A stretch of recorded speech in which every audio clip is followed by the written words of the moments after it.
fellow St. Lucians, this is Open Mic, and we are pleased to be here with you again today.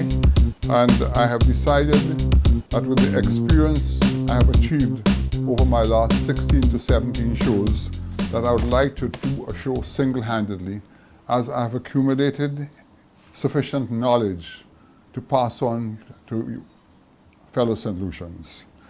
Today, I have 3 subjects, or should I say 4 subjects to deal with. One is the question of health. The second is economy. The third is the priorities. 4 is banking. Now, I start off with the health part of my program today. As you realize, we have discussed this matter at length through the media in connection with Ebola. Through the fault of no one, Ebola is a very unforgiving ailment which we need to address. St. Lucia is a poor and thriving nation which cannot deal with all the issues required, or should I say what is required to deal with the issues in connection with Ebola. But there are ways that we can preempt some of it. I want to commend the Prime Minister for first organizing, or should I say taking the step to require an embargo on the individuals leaving certain parts of Africa on their way to St. Lucia.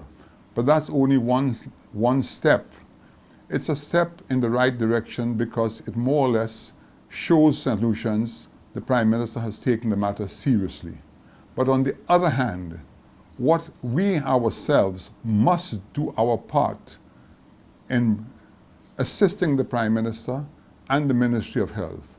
And by that, a simple word is discipline.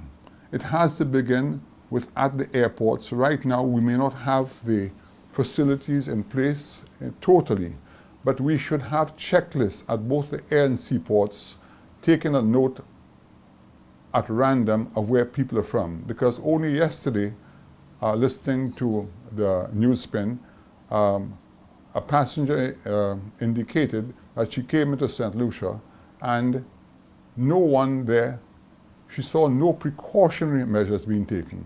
That's not quite right. We must address that. Now, on the last show which Dr. King did with the press secretary, I was quite impressed with the show. However, I don't quite agree with some of the callers and Dr. King himself in respect to the location of the area for a holding bay for Ebola patients.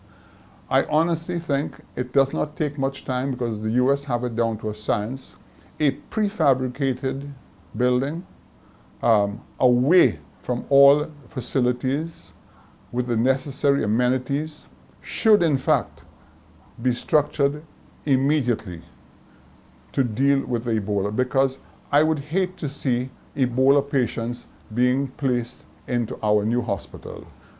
Despite the fact that the hospital is still far away from completion, I honestly feel that there should be 2 separate areas for that.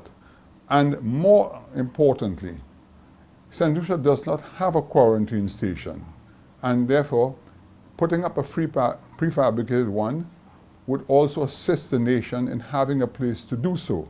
Because remember, it's not only Ebola we're talking about.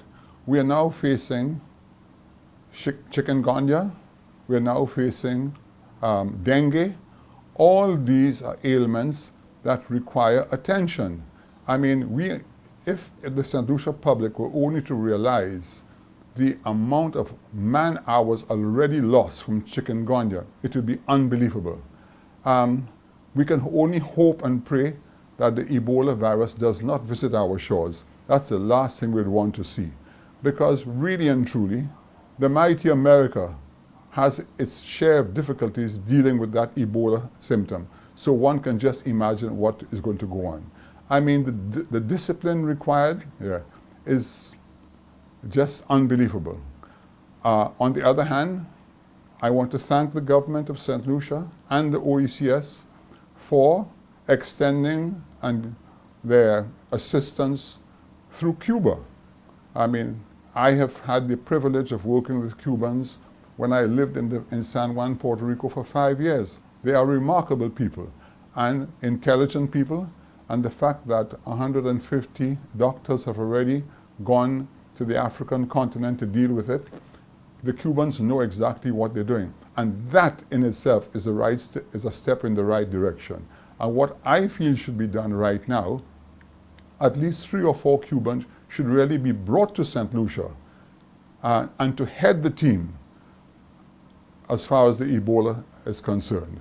So on that score, I say bravo to the government, but I also say to the Ministry of Health, whatever assistance that you all need from the private sector, I think we should be called upon, because the Ebola situation is serious and has to be considered very, very seriously.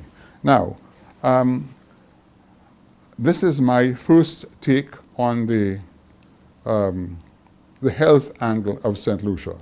I now want to address the economy of St. Lucia, which comes in different phases. A, the recession. B, the VAT. C, the loss of jobs. And D, closures. Now, the recession.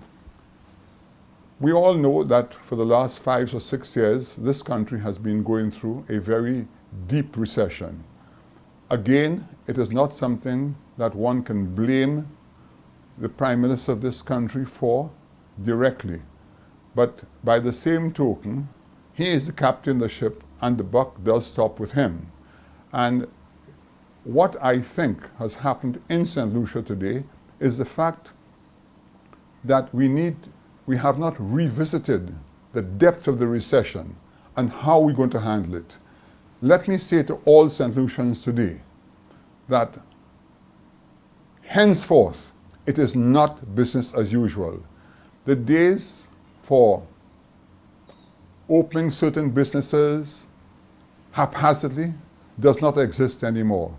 We have to look at different angles of dealing with our economy. You have, for instance, the tourism industry, which continues to keep us alive. But remember, there are several people in the world looking for that same dollar. And I'm saying to St. Lucians that this business is going to get tougher and tougher. That is the tourism industry and the hotel industry. We see it every day. We just have to talk to the hoteliers to know the difficult times we're going through and the escalating costs as a result of more taxes, higher rates for electricity, water, etc. And the VAT by itself has hurt all of us tremendously. Whereas in places like the Dominican Republic, which is our big competitor, and Mexico, the rates have stabilized because the hourly rates are cheaper than ours. They grow more food than us. So this is what we need to watch. Now, I have said repeatedly and repeatedly, the areas we need to address and focus upon to increase economic activity is by way of a good university on the island. I am not saying that overnight St. Lucia can be a St. George's. St. George's has 7,000 students. Dominica has 1,500 students. Antigua has 800 students, and St. Kitts the same. And they're all thriving. Our universities here, bar Spartan, that has about approximately 230 students, the others are small, they are helpful, but they are too small for survival. As a matter of fact, only this morning, I understand that one of the universities, I think it's Helen University, has closed its doors because they only had 35 students. We have to understand that whatever we do, there's a certain amount of volume required to run a business. And unless we can address that situation seriously, we're going to be in trouble. I'm also very proud to read on the papers this morning that a number of delegates, or professors, what you want to call them, from the St. George's University arrived in St. Lucia to look at our health system. That is a plus. I have spoken about that for the last 5 years consistently, and I'm glad to see that my advice has not fallen on deaf ears. As a matter of fact, the guy, a Grenadian, Mr. Anselm Latouche, who was actually responsible for promoting the St. George's University and taking it to where it is, along with the investors, I have brought him here at least on 3 occasions, pushing him to try to do something. So I think whatever can be done along with the private sector to assist the delegates or professors from the St. George's University should be pursued rigorously. In the absence of St. George's University not showing a great interest, I had a meeting only 10 days ago with the chairman of the Republic Bank of Trinidad and Tobago, who has already, through the chairman of Nian Massey, the company which actually purchased the controlling shares in CFL, the chairman runs an institution in Trinidad comprising of 1,000 students, and they are extending to Guyana and Nicaragua right now.